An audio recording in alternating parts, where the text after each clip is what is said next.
ನಮಸ್ಕಾರ ಸ್ನೇಹಿತರೆ. ನಾವು ಆಕಾಶದ ಕಡೆ ನೋಡಿ ನಕ್ಷತ್ರಗಳನ್ನ ಎಣಿಸ್ತೇವೆ. ಚಂದ್ರನ ಮೇಲೆ ಕಾಲಿಟ್ಟಿದ್ದೀವಿ. ಹಾಗೆ ಮಂಗಳ ಗ್ರಹದ ಮೇಲೆ ಮನೆ ಕಟ್ಟೋ ಕನಸನ್ನು ಕಾಣ್ತಿದ್ದೀವಿ. ಆದರೆ ನಮ್ಮ ಕಾಲು ಕೆಳಗಡೆ ಇರೋ ಈ ಭೂಮಿಯ 70% ಭಾಗವನ್ನು ಆವರಿಸ್ಕೊಂಡಿರೋ ಸಮುದ್ರದ ಬಗ್ಗೆ ನಮ್ಗೆ ಎಷ್ಟು ಗೊತ್ತು?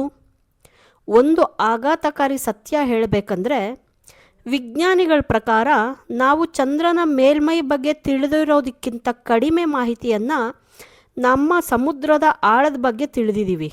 ನಾವು ಇದುವರೆಗೆ ಅನ್ವೇಷಣೆ ಮಾಡಿರೋದು ಕೇವಲ 5% ಮಾತ್ರ. ಹಾಗಾದರೆ ಇನ್ನುಳಿದ 95%ನಲ್ಲಿ ಏನಿದೆ? ಅಲ್ಲಿ ಯಾವ ರಾಕ್ಷಸ ಜೀವಿಗಳಿದ್ದಾವೆ? ಹಾಗಿದ್ರೆ ಬನ್ನಿ ನೋಡೋಣ. ಇವತ್ತು ಸಮುದ್ರದ ಪಾತಾಳಕ್ಕೆ ಹೋಗೋಣ. ಸಮುದ್ರ ಅಂದರೆ ಕೇವಲ ಮೇಲ್ಭಾಗದಲ್ಲಿ ಕಾಣೋ ಅಲೆಗಳಲ್ಲ. ನಾವು ಸಮುದ್ರದ ಆಳಕ್ಕೆ ಹೋದಂತೆಲ್ಲ ಭೂಮಿಯ ಮೇಲಿನ ನಿಯಮಗಳೇ ಬದಲಾಗ್ತವೆ. ಹಾಗಾಗಿ ವಿಜ್ಞಾನಿಗಳು ಸಮುದ್ರವನ್ನು ಅದರ ಆಳ ಮತ್ತು ಅಲ್ಲಿಗೆ ತಲುಪೋ ಸೂರ್ಯನ ಬೆಳಕಿನ ಆಧಾರದ ಮೇಲೆ 3 ಮುಖ್ಯ ಭಾಗಗಳಾಗಿ ವಿಂಗಡಿಸಿದ್ದಾರೆ. ಆ ಪ್ರತಿಯೊಂದು ವಲಯವು ತನ್ನದೇ ಆದ ರಹಸ್ಯವನ್ನು ಹೊಂದಿದೆ. ಬನ್ನಿ ಹಾಗಿದ್ರೆ ಆ 3 ವಲಯಗಳು ಯಾವ್ಯಾವು ಅಂತ ನೋಡೋಣ. ಮೊದಲನೇದಾಗಿ ಸನ್ಲೈಟ್ ಝೋನ್ ಅಥವಾ ಎಪಿಪೆಲಾಜಿಕ್ ಝೋನ್ ಅಂತ ಕರೀತಾರೆ. ಇದು ಸಮುದ್ರದ ಮೇಲ್ಮೈಯಿಂದ 200 ಮೀಟರ್ ಆಳದವರೆಗಿನ ಭಾಗವಾಗಿರುತ್ತೆ. ಇದು ಸಮುದ್ರದ ಅತ್ಯಂತ ಚಟುವಟಿಕೆಯಿಂದ ಕೂಡಿದ ವಲಯ ಅಂದರೂ ತಪ್ಪಾಗಲಾರದು. ಯಾಕಂದರೆ ನಾವು ಸಮುದ್ರದ ಚಿತ್ರಗಳನ್ನ ನೋಡುವಾಗ ಕಾಣೋ ಬಹುತೇಕ ಸುಂದರ ದೃಶ್ಯಗಳು ಇಲ್ಲಿನವೇ ಆಗಿರ್ತವೆ. ಇಲ್ಲಿ ಸೂರ್ಯನ ಬೆಳಕು ಹೇರಳವಾಗಿ ಸಿಗುತ್ತೆ. ಆದ್ದರಿಂದ ಇಲ್ಲಿ ಫೋಟೋಸಿಂಥಸಿಸ್ ಅಂದರೆ ದ್ಯುತಿ ಸಂಶ್ಲೇಷಣೆ ನಡೆಯೋದಕ್ಕೆ ಸಾಧ್ಯವಾಗಿದೆ. ಸಮುದ್ರದ ಸಸ್ಯಗಳು ಮತ್ತು ಫೈಟೋಪ್ಲಾಂಕ್ಟನ್ ಎಂಬ ಸೂಕ್ಷ್ಮ ಜೀವಿಗಳು ಇಲ್ಲಿ ಆಹಾರವನ್ನು ತಯಾರಿಸ್ತವೆ. ಇಡೀ ಸಮುದ್ರದ ಜೀವರಾಶಿಗೆ ಇದೇ ಅಡಿಪಾಯ ಅಂದರೂ ಸಹ ತಪ್ಪಾಗಲಾರದು. ನಮಗೆ ಪರಿಚಯ ಇರುವಂಥ ಶಾರ್ಕ್, ಡಾಲ್ಫಿನ್, ತಿಮಿಂಗ್ಲಗಳು, ಆಮೆಗಳು ಮತ್ತು ಸಾವಿರಾರು ಜಾತಿಯ ಬಣ್ಣ ಬಣ್ಣದ ಮೀನುಗಳು ಇಲ್ಲಿ ವಾಸಿಸ್ತವೆ. ಸಮುದ್ರದ 90% ಜೀವಿಗಳು ಈ ವಲಯದಲ್ಲೇ ಕಂಡುಬರೋದು. ಇನ್ನು ಮಾನವ ಸಂಬಂಧಿ ಚಟುವಟಿಕೆ ಬಗ್ಗೆ ಹೇಳೋದಾದರೆ, ನಾವು ಈಜುವುದು, ಸರ್ಫಿಂಗ್ ಮಾಡುವುದು ಮತ್ತು ಮೀನುಗಾರಿಕೆ ಮಾಡುವುದು ಇದೇ ವಲಯದಲ್ಲಿ. ಇಲ್ಲಿನ ತಾಪಮಾನ ಸೂರ್ಯನ ಬೆಳಕಿನಿಂದಾಗಿ ಬೆಚ್ಚಗಿರುತ್ತೆ. ಈ ವಲಯ ಇಡೀ ಜಗತ್ತಿಗೆ ಬೇಕಾಗಿರುವಂತಹ ಆಮ್ಲಜನಕದ ಅರ್ಧಕ್ಕಿಂತ ಹೆಚ್ಚಿನ ಭಾಗವನ್ನು ಉತ್ಪಾದಿಸುತ್ತೆ. ಇನ್ನು ಎರಡನೇದಾಗಿ ನೋಡೋದಾದರೆ ಟ್ವಿಲೈಟ್ ಝೋನ್ ಅಥವಾ ಮೆಸಿಪೆಲಾಜಿಕ್ ಝೋನ್ ಅಂತ ಕರೀತಾರೆ. ಇದು 200 ಮೀಟರ್ನಿಂದ 1000 ಮೀಟರ್ ಆಳದವರೆಗಿನ ಭಾಗ. ಹೇಳಬೇಕು ಅಂದರೆ ಇಲ್ಲಿಂದ ನಿಜವಾದ ರಹಸ್ಯ ಆರಂಭವಾಗೋದು. ಯಾಕಂದರೆ ಇಲ್ಲಿ ಸೂರ್ಯನ ಬೆಳಕು ಕೇವಲ ಒಂದು ಮಂದ ಬೆಳಕಿನಂತೆ, ಅಂದರೆ ಮುಸ್ಸಂಜೆಯಂತೆ ಕಾಣುತ್ತೆ. ಆದ್ದರಿಂದ ಇದಕ್ಕೆ ಟ್ವಿಲೈಟ್ ಝೋನ್ ಎಂಬ ಹೆಸರಿಟ್ಟಿದ್ದಾರೆ. ಇಲ್ಲಿ ಒಂದು ರೀತಿಯ ವಿಚಿತ್ರವಾದ ಪರಿಸರ ಇರುತ್ತೆ ಅಂತ ಅಂದರೆ ತಪ್ಪಾಗೋದಿಲ್ಲ. ಯಾಕಂದರೆ ಇಲ್ಲಿ ಯಾವುದೇ ಸಸ್ಯಗಳು ಬೆಳೆಯೋದಿಲ್ಲ. ಕಾರಣ, ದ್ಯುತಿ ಸಂಶ್ಲೇಷಣೆಗೆ ಬೇಕಾದಷ್ಟು ಬೆಳಕು ಇಲ್ಲಿಲ್ಲ. ಇಲ್ಲಿನ ಜೀವಿಗಳು ಮೇಲಿಂದ ಬೀಳೋ ಮೆರೈನ್ ಸ್ನೋ ಅಂದರೆ ಸತ್ತ ಜೀವಿಗಳ ಅವಶೇಷಗಳನ್ನ ತಿಂದು ಬದುಕ್ತವೆ. ಇಲ್ಲಿನ ಜೀವಿಗಳು ಒಂದು ರೀತಿಯ ವಿಚಿತ್ರವಾಗಿರ್ತವೆ. ಅನೇಕ ಮೀನುಗಳಿಗೆ ದೈತ್ಯಾಕಾರದ ಕಣ್ಣುಗಳಿರ್ತವೆ. ಇದರಿಂದ ಅವು ಅಲ್ಪ ಬೆಳಕಿನಲ್ಲೂ ಸಹ ನೋಡಬಲ್ಲವು. ಇಲ್ಲಿನ ಅತಿ ದೊಡ್ಡ ವಿಶೇಷ ಅಂದರೆ ಅಲ್ಲಿನ ಜೀವಿಗಳು ತಮ್ಮ ದೇಹದಿಂದಲೇ ಬೆಳಕನ್ನು ಉತ್ಪಾದಿಸಿಕೊಳ್ತವೆ. ಶತ್ರುಗಳಿಂದ ತಪ್ಪಿಸಿಕೊಳ್ಳೋದಕ್ಕೆ ಅಥವಾ ಸಂಗಾತಿಯನ್ನು ಆಕರ್ಷಿಸೋದಕ್ಕೆ ಈ ಬಣ್ಣ ಬಣ್ಣದ ಬೆಳಕನ್ನು ಅವು ಬಳಸ್ತವೆ. ಇಲ್ಲಿನ ನೀರಿನ ಒತ್ತಡ ಎಷ್ಟಿರುತ್ತೆ ಅಂದರೆ ಮನುಷ್ಯನ ಶ್ವಾಸಕೋಶವನ್ನು ಕ್ಷಣಾರ್ಧದಲ್ಲಿ ನುಜ್ಜು ನುಜ್ಜು ಮಾಡಬಲ್ಲದು. ಇಲ್ಲಿಗೆ ಹೋಗಲು ವಿಶೇಷ ಸಬ್ಮರೀನ್ಗಳೇ ಬೇಕಾಗ್ತವೆ. ಇನ್ನು ಮೂರನೆಯ ಭಾಗವಾಗಿ ನೋಡೋದಾದರೆ ಮಿಡ್ನೈಟ್ ಝೋನ್ ಅಥವಾ ಬ್ಯಾಥಿಪೆಲಾಜಿಕ್ ಝೋನ್ ಅಂತ. ಇದು 1,000 ಮೀಟರ್ನಿಂದ 4,000 ಮೀಟರ್ ಮತ್ತು ಅದಕ್ಕಿಂತಲೂ ಆಳವಾದ ಭಾಗ. ಇದು ಸದಾಕಾಲ ಕತ್ತಲಲ್ಲಿ ಮುಳುಗಿರುವಂಥ ಲೋಕ. ಇಲ್ಲಿಗೆ ಸೂರ್ಯನ ಕಿರಣಗಳು ಎಂದಿಗೂ ತಲುಪೋದಿಲ್ಲ. ಇನ್ನು ಇಲ್ಲಿನ ತಾಪಮಾನ ಯಾವಾಗಲೂ ಶೂನ್ಯದ ಹತ್ತಿರ ಇರುತ್ತದೆ. ಅಂದರೆ 4 ಡಿಗ್ರಿ ಸೆಲ್ಸಿಯಸ್ನಿಂದ 1 ಡಿಗ್ರಿ ಸೆಲ್ಸಿಯಸ್ವರೆಗಿನ ಅಂತರದಲ್ಲಿ. ಇಲ್ಲಿ ಸಂಪೂರ್ಣ ಕಂದಕದಂತಹ ಕತ್ತಲೆ ಆವರಿಸಿಕೊಂಡಿರುತ್ತೆ. ಇಲ್ಲಿ ವಾಸಿಸೋ ಜೀವಿಗಳಲ್ಲಿ ಹೆಚ್ಚಿನವುಗಳಿಗೆ ಕಣ್ಣುಗಳೇ ಇರೋದಿಲ್ಲ ಅಥವಾ ಅವುಗಳಿಗೆ ಕಣ್ಣಿನ ಅವಶ್ಯಕತೆಯೇ ಇರೋದಿಲ್ಲ. ಅವು ಸ್ಪರ್ಶ ಮತ್ತು ಕಂಪನಗಳ ಮೂಲಕ ಆಹಾರವನ್ನು ಪತ್ತೆ ಹಚ್ಚುತ್ತವೆ. ಇಲ್ಲಿ ಆಹಾರದ ಕೊರತೆಯೂ ಸಹ ಇದೆ. ಇಲ್ಲಿ ಆಹಾರ ಸಿಗೋದು ಅತಿ ವಿರಳ. ಆದ್ದರಿಂದ ಇಲ್ಲಿನ ಜೀವಿಗಳು ತಿಂಗಳುಗಟ್ಟಲೆ ಆಹಾರವಿಲ್ಲದೆ ಬದುಕಬಲ್ಲವು. ಇವುಗಳ ಹಲ್ಲುಗಳು ಬಹಳ ದೊಡ್ಡದಾಗಿರುತ್ತವೆ ಮತ್ತು ಹೊಟ್ಟೆ ವಿಸ್ತಾರವಾಗಬಲ್ಲದು. ಅಂದರೆ ಸಿಕ್ಕಿದ್ದನ್ನು ಬಿಡದೆ ನುಂಗಬಲ್ಲದು. ಇಲ್ಲಿನ ಒತ್ತಡ ನಿಮ್ಮ ಮೇಲೆ ಒಂದು ದೊಡ್ಡ ಆನೆಯನ್ನು ನಿಲ್ಲಿಸಿದ್ರೆ ಎಷ್ಟು ತೂಕವಾಗುತ್ತೋ ಅಷ್ಟಿರುತ್ತೆ. ಇಲ್ಲಿನ ಜೀವಿಗಳ ಮೂಳೆಗಳು ಮತ್ತು ಸ್ನಾಯುಗಳು ತುಂಬ ಮೆತ್ತಗಿರುತ್ತವೆ.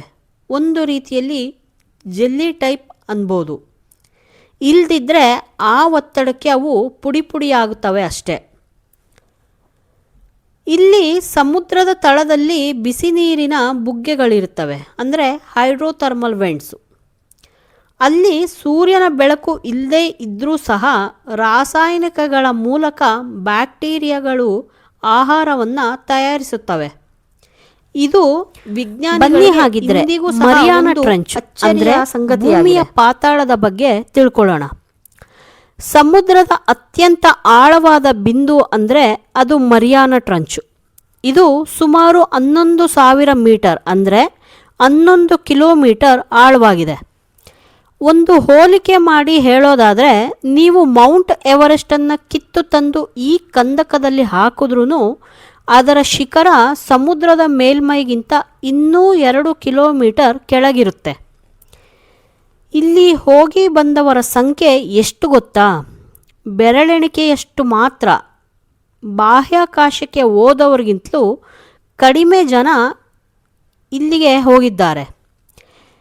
ಇಲ್ಲಿ ಬದುಕಿರೋ ವಿಚಿತ್ರ ಜೀವಿಗಳ ಬಗ್ಗೆ ಹೇಳೋದಾದರೆ, ಇಷ್ಟು ಒತ್ತಡ ಮತ್ತು ಇಷ್ಟೊಂದು ಕತ್ತಲೆಯಲ್ಲಿ ಜೀವಿಗಳು ಬದುಕೋದಿಕ್ಕೆ ಸಾಧ್ಯನಾ ಅಂದರೆ ಹೌದು.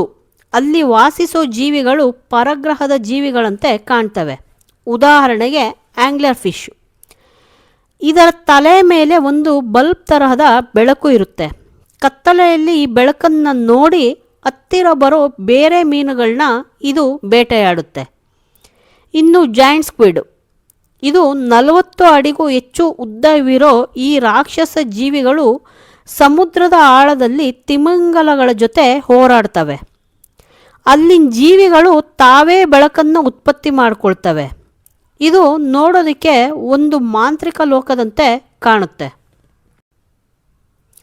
ಸಮುದ್ರದ 11 ಕಿಲೋಮೀಟರ್ ಆಳದ ತಳಭಾಗ ಅಥವಾ ಅಡಿಪಾಯ ನಮಗೆ ಕಾಣೋ ಸಾಮಾನ್ಯ ಭೂಮಿಗಿಂತ ಬಹಳ ವಿಭಿನ್ನವಾಗಿದೆ. ಇದರ ಆಳದಲ್ಲಿ ಗಟ್ಟಿಯಾದ ನೆಲಕ್ಕಿಂತ ಹೆಚ್ಚಾಗಿ ಕೆಸರಿನಂತಹ ಮೃದುವಾದ ಪದರ ಇರುತ್ತೆ. ಇದನ್ನು ವಿಜ್ಞಾನಿಗಳು ಬಿಲೋಜಿಕಲ್ ಊಜ್ ಅಂತ ಕರೀತಾರೆ. ಇದು ಲಕ್ಷಾಂತರ ವರ್ಷಗಳಿಂದ ಸತ್ತು ಬಿದ್ದಿರುವ ಸಣ್ಣ ಜೀವಿಗಳ ಕವಚಗಳು, ಪ್ಲ್ಯಾಂಕ್ಟನ್ಗಳು ಮತ್ತು ಸಮುದ್ರದ ಧೂಳಿನಿಂದ ಮಾಡಲ್ಪಟ್ಟಿದೆ. ಇದು ಎಷ್ಟು ಮೃದುವಾಗಿರುತ್ತದೆ ಎಂದರೆ ಅಲ್ಲಿ ಇಳಿಯುವ ಸಣ್ಣ ರೋಬೋಟ್ಗಳು ಕೂಡ ಕೆಲವೊಮ್ಮೆ ಅದರಲ್ಲಿ ಹೂತು ಹೋಗುತ್ತವೆ. ಇನ್ನು ಇಲ್ಲಿ ಬಂಡೆಗಳು ಮತ್ತು ಖನಿಜಗಳು ಸಹ ಸಿಗುತ್ತವೆ. ಕೆಲವು ಕಡೆ ಗಟ್ಟಿಯಾದ ಪರ್ವತಗಳಂತಹ ರಚನೆಗಳೂ ಇವೆ. ಇಲ್ಲಿ ಪ್ರಮುಖವಾಗಿ ಬಸಾಲ್ಟ್ ಎಂಬ ಅಗ್ನಿಶಿಲೆಗಳಿಂದ ಮಾಡಲ್ಪಟ್ಟಿವೆ. ಇವು ಬೆಳ್ಳಿಯಂಥ ಹೊಳೆಯುವ ಮತ್ತು ಕಪ್ಪಾದ ಬೆಲೆ ಬಾಳುವ ಖನಿಜಗಳ ಗುಪ್ಪೆಗಳೇ ಆಗಿರ್ತವೆ. ಇನ್ನು ಜ್ವಾಲಾಮುಖಿಗಳ ಕಂದಕಗಳು ಸಹ ಇಲ್ಲಿ ಸಿಗುತ್ತವೆ. ಸಮುದ್ರದ ಅಡಿಪಾಯ ಅಂದರೆ ಕೇವಲ ತಣ್ಣಗಿನ ನೆಲವಲ್ಲ, ಅಲ್ಲಿ ಭೂಮಿಯ ಒಳಗಿಂದ ಬರುವ ಅತಿ ಬಿಸಿಯಾದ ಲಾವಾ ಮತ್ತು ರಾಸಾಯನಿಕಗಳನ್ನು ಹೊರಹಾಕುವ ಬುಗ್ಗೆಗಳಿವೆ. ಇಲ್ಲಿನ ನೀರು 400 ಡಿಗ್ರಿ ಸೆಲ್ಸಿಯಸ್ವರೆಗೆ ಬಿಸಿಯಾಗಿರುತ್ತದೆ. ಇದು ಸಮುದ್ರದ ಆಳದ ಬಿಸಿ ಒಲೆಗಳಿದ್ದಂತೆ.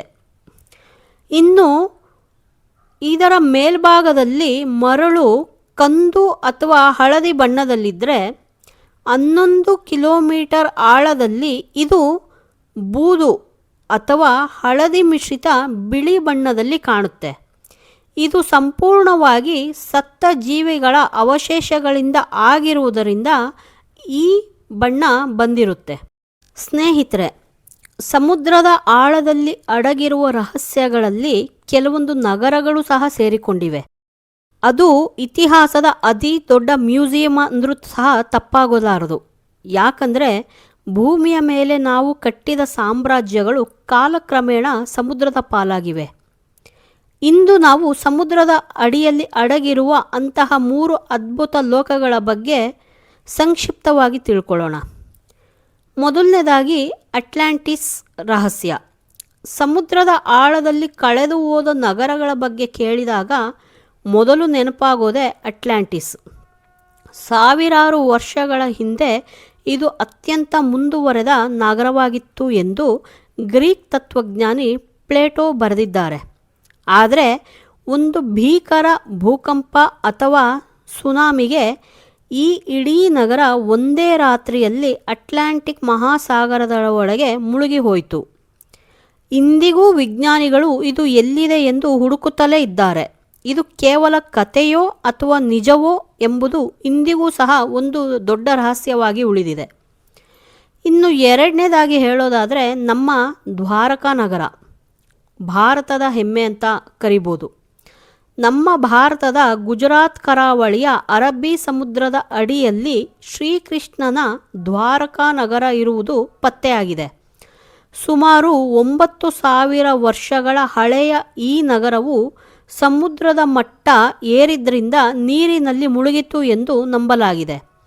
ಅಲ್ಲಿನ ಸಮುದ್ರದ ತಳದಲ್ಲಿ ದೊರೆತ ಬೃಹತ್ ಗೋಡೆಗಳು, ಕಂಬಗಳು ಮತ್ತು ಸುಂದರವಾದ ಕೆತ್ತನೆಗಳು ನಮ್ಮ ಪುರಾಣಗಳು ಬರೀ ಕಥೆಯಲ್ಲ, ಅವು ಸತ್ಯ ಎಂಬುದಕ್ಕೆ ಸಾಕ್ಷಿಯನ್ನು ಒದಗಿಸುತ್ತವೆ.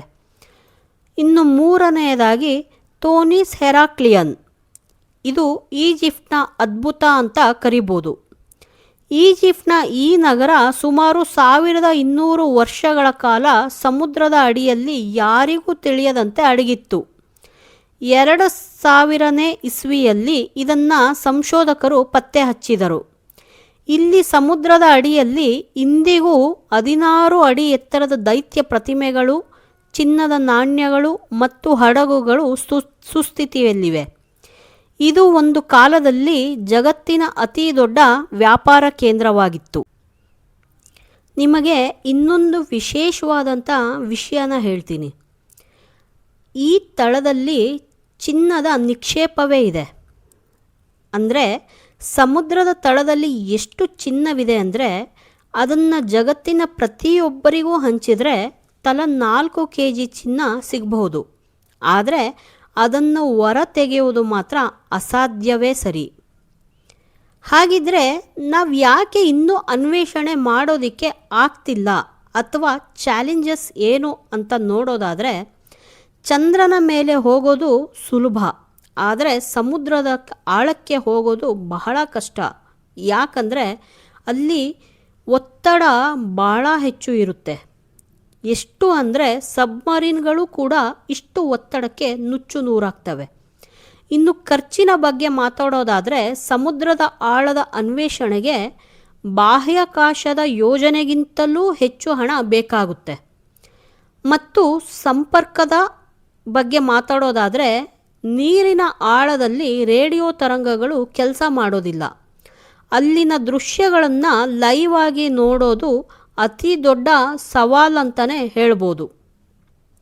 ಸ್ನೇಹಿತರೆ, ಈ 5% ಅನ್ವೇಷಣೆಯಲ್ಲೇ ನಮಗೆ ಇಷ್ಟೊಂದು ಅಚ್ಚರಿಗಳು ಸಿಕ್ಕಿವೆ ಅಂದರೆ ಇನ್ನುಳಿದ 95%ನಲ್ಲಿ ಏನಿರ್ಬೋದು? ಬಹುಶಃ ನಾವು ಎಂದೂ ನೋಡಿರದ ದೈತ್ಯ ಜೀವಿಗಳು ಅಥವಾ ವಿಜ್ಞಾನಕ್ಕೆ ಸವಾಲಾಗುವಂತಹ ವಿಷಯಗಳು ಅಲ್ಲಿರಬಹುದು. ಒಟ್ಟಿನಲ್ಲಿ ಸಮುದ್ರ ಕೇವಲ ನೀರಲ್ಲ, ಅದು ಈ ಭೂಮಿಯ ಜೀವನಾಡಿ ಮತ್ತು ಅತಿ ದೊಡ್ಡ ರಹಸ್ಯ ಅನ್ನೋದಂತೂ ಗೊತ್ತಾಯಿತು. ಈ ವಿಡಿಯೋ ನಿಮಗೆ ಇಷ್ಟವಾದರೆ ನಿಮ್ಮ ಗೆಳೆಯರೊಂದಿಗೆ ಹಂಚಿಕೊಳ್ಳಿ. ಮುಂದಿನ ಭಾಗದಲ್ಲಿ ಯಾವ ರಹಸ್ಯದ ಬಗ್ಗೆ ಹೇಳಲಿ ಅಂತ ಕಮೆಂಟ್ ಮಾಡಿ ತಿಳಿಸಿ. ಹಾಗೆ ಸಬ್ಸ್ಕ್ರೈಬ್ ಮಾಡೋದನ್ನು ಮರಿಬೇಡಿ. ಧನ್ಯವಾದಗಳು.